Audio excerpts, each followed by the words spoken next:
అందరికి నమస్కారం. నా పేరు డాక్టర్ పెద్దగొల్ల నారాయణ, కవి, రచయిత, గాయకుడు, సామాజికవేత్త. ఈరోజు మనం ఒక చిన్న విషయం గురించి డిస్కస్ చేసుకుందాం. నేను చాలా రోజుల కింద ఉద్యోగం చేసేవాడిని. ఉద్యోగం చేసినప్పుడు ఏమంటే డబ్బులు సంపాదించేవాడిని. డబ్బులు సంపాదించినప్పుడు ఏం చేస్తుంటే నాకు ఎవరు చెప్పలేరు. నేనేం చేస్తుంటే ప్రతిసారి ఒక తులం వెండి కొనేస్తుంటాను అనమాట. బంగారం కొనే స్తోమత డబ్బుల్లో ఉండకపోతుండే కాబట్టి ఒక తులం వెండి కొనడానికి అవకాశం తీసుకుంటుంటుంది. అది 150 నుంచి స్టార్ట్ చేస్తుంటుంది.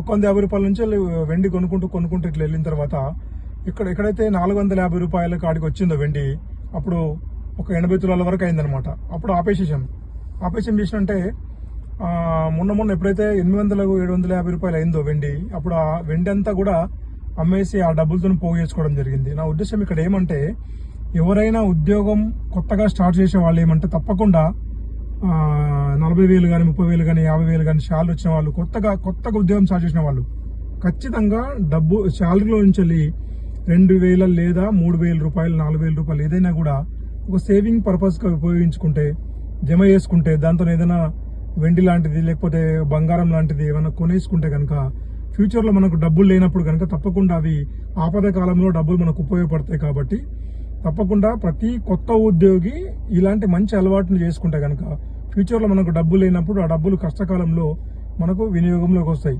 అందుకోసమని మీకు చిన్న సలహా ఇస్తున్నాను. జై హింద్, జై భారత్, వందే మాతరం.